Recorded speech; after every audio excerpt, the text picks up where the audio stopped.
Hello, everybody. How are you today? Welcome back to another Bible story reading. We are going to be picking up with the story of David, and today we are going to read David finally becomes king. We knew it was going to happen. It was a long journey and a long road for him to get there. Before we get started, I'd like to welcome those of you who are watching this video for the first time. What we do here is we tell the stories of the Bible. We read the Bible stories for people who have either never read the stories themselves, don't remember them, have only heard bits and pieces, only know what somebody has told them, whatever. We read them to you so that you can be literate when it comes to the stories. There's some really cool stories in the Bible. We've been going through the story of David, and we read all of 1 Samuel, and now we are in 2 Samuel chapter 2. But folks, before we get started today, I'd like to talk to you about something, and I would like some feedback on this.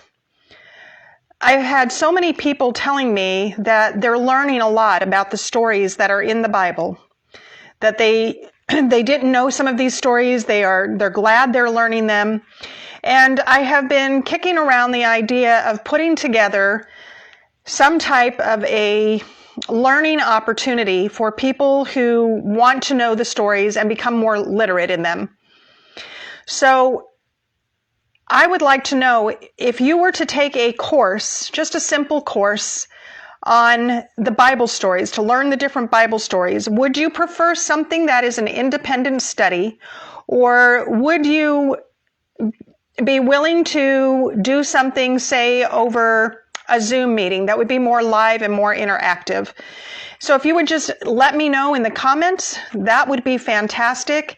And I'm going to start possibly working on this depending on the feedback that I get. So that's just something I'm kicking around. But right now, let's go ahead and pick up with the story of David. He's going to become king. And we're going to start with 2 Samuel chapter 2. Sometime later, David inquired of the Lord, "Should I go to one of the towns of Judah?" The Lord answered him, "Go." Then David asked, "Where should I go?" "To Hebron," the Lord replied. So David went there with his 2 wives, Ahinoam the Jezreel, and Abigail, the widow of Nabal the Carmelite. In addition, David brought the men who were with him, each one with his family, and they settled in the towns near Hebron. Then the men of Judah came, and there they anointed David king over the house of Judah. They told David, "It was the men of Jabesh Gilead who buried Saul." David sent messengers to the men of Jabesh Gilead and said to them, "The Lord bless you because you have shown this kindness to Saul, your Lord, when you buried him. Now may the God show kindness and faithfulness to you, and I will also show the same goodness to you, because you have done this deed. Therefore be strong and valiant, for though Saul your Lord is dead, the house of Judah has anointed me king over them." Abner, son of Ner, commander of Saul's army, took Saul's son, Ishbosheth, and moved him to Mahanaim. He made him king over Gilead, Asher, Jezreel, Ephraim, Benjamin, over all Israel. Saul's son Ishbosheth was 40 years old when he became king over Israel. He reigned for 2 years. The house of Judah, however, followed David. The length of time that David was king in Hebron over the house of Judah was 7 years and 6 months. Abner, son of Ner, the soldiers of Ishbosheth, son of Saul, marched out from Mahanaim to Gibeon. So Joab, son of Zeruiah, and David's soldiers marched out and met them by the pool of Gibeon. The 2 groups took up positions on opposite sides of the pool. Then Abner said to Joab, "Let's have the young men get up and compete in front of us." "Let them get up," Joab replied. So they got up and were counted off, 12 for Benjamin and Ishbosheth, son of Saul, and 12 from David's soldiers. Then each man grabbed his opponent by the head and thrust his sword into his opponent's side, so they all died together. So this place, which is in Gibeon, is named Field of Blades. The battle that day was extremely fierce, and Abner and the men of Israel were defeated by David's soldiers. The 3 sons of Zeruiah were there, Joab, Abishai, and Asahel. Asahel was a fast runner, like one of the wild gazelles. He chased Abner and did not turn to the right or the left in his pursuit of him. Abner glanced back and said, "Is that you, Asahel?" "Yes, it is," Asahel replied. Abner said to him, "Turn to your right or left, seize one of the young soldiers and take whatever you can get from him." But Asahel would not stop chasing him. Once again, Abner warned Asahel, "Stop chasing me. Why should I strike you to the ground? How could I ever look your brother Joab in the face?" But Asahel refused to turn away, so Abner hit him in the stomach with the butt of his spear. The spear went through his body, and he fell and died right there. As they all came to the place where Asahel had fallen and died, they stopped. But Joab and Abishai pursued Abner. By sunset, they had gone as far as the hill of Ammah, which is opposite Giah, on the way on the wilderness of Gibeon. The Benjamites rallied to Abner. They formed a unit and took their stand on top of a hill. Then Abner called out to Joab, "Must the sword devour forever? Don't you realize this will only end in bitterness? How long before you tell the troops to stop pursuing their brothers?"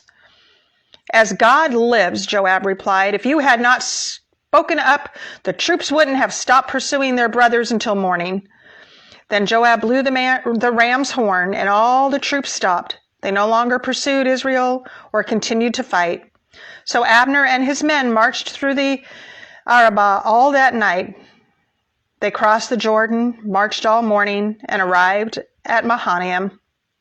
When Joab had turned back from pursuing Abner, he gathered all the troops. In addition to Asahel, 19 of David's soldiers were missing. But they had killed 360 of the Benjamites and Abner's men. Afterward, they carried Asahel to his father's tomb in Bethlehem and buried him. Then Joab and his men marched all night and reached Hebron at dawn. Wow. We just read a lot there. Remember, there are 3 ways that we look at these when we read them, these stories. What does it say? We have to have reading comprehension. In other words, we have to read the actual words on the page. What was it saying to the people of the time? We have to understand the setting and the history and the culture in which this was written. And what, if anything, is this saying to us today? Well, obviously, we just read about this incredible battle. So David inquires of the Lord, and he says to him, "Should I go somewhere? Where do you want me to go?" And God tells him to go to Hebron. I want to remind you, we haven't talked about this for a while. Many of the things in the Old Testament point to the things of the New Testament, particularly the coming of Jesus Christ. We know that Jesus is referred to as the Lion of Judah, and that he is of the descendant of David's lineage. And so David becomes the king in the house of Judah. Judah was one of the 12 tribes of Israel. Now the other tribes, they followed after a guy by the name of Abner. And it comes down to this. These two, let me back up here just a minute, because we read a lot of names and I don't want to mislead you.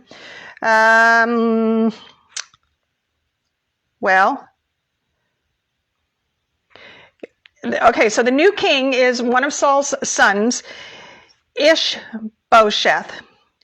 But Abner is actually the one who's leading all of these armies, and Abner is the one who took the son and made him king over the other tribes. So there's a lot of names here, and it gets a little convoluted, but we're going to do our best to work through this. Now, they decide to go against David of Judah and his military, his army. And so they all gather together, and at some point they decide, you know what, let's just kind of have this wrestling match between the two teams. So they get 12 guys apiece and they start wrestling. Then there's this, remember I told you there's so much action. I would love to see the story of David in movie form, a good action movie, because there's so much action here. And so one of David's guys is chasing after Abner, and he's like, wait, you don't want to hurt me, because if you keep coming after me, I'm going to hurt you, and I don't want to have to face your brother. And you tell them that I killed you. So at some point, these guys start realizing that they probably ought not be fighting with each other. And Abner goes to one of the leaders and says, I think maybe we should stop doing this. And he says to him, we would have just been pursuing these guys until morning had you not spoken up, but all right.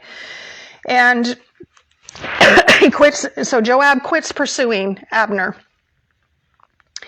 And some of David's soldiers were missing. A lot of people are killed right now. But we're going to read more, and some of this is all going to get sorted out as we go on to the next chapter. But it is important for us to look at these things. God told David to go. David inquired of God. That was one thing he was so good about. He always inquired of the Lord, what should I do next? And he didn't want to make any moves in his life without asking God first. So David had put him in Judah in order to fulfill prophecy, in order to put David in the right position to become king over all of Israel eventually. And even though seemingly icky stuff is going on, they're fighting with each other. They're all brothers and sisters, They're in God. They've taken up some battle lines. There's some division among them. We see that sometimes today, even in our very churches. Sometimes we, this denomination is against that denomination, or the people of this church think this way and people of that church think that way. And we forget sometimes, we're so busy wrestling with one another that we forget that, we are all supposed to be working for the kingdom of heaven, that we are all saved by grace through Jesus Christ, this Lion of Judah, that we are all supposed to be on God's side and not enemies of each other. But God used this, he's going to use this war that they are having as an opportunity to fulfill a promise that he made to David, to set David up as an even more powerful leader amongst the Israelites. So that's where we're going to leave off right now. And I look forward to us finishing up this story. I look forward to us moving on to 2 Samuel 3, and we will do that next time we get together. Thank you for joining, and have a wonderful day.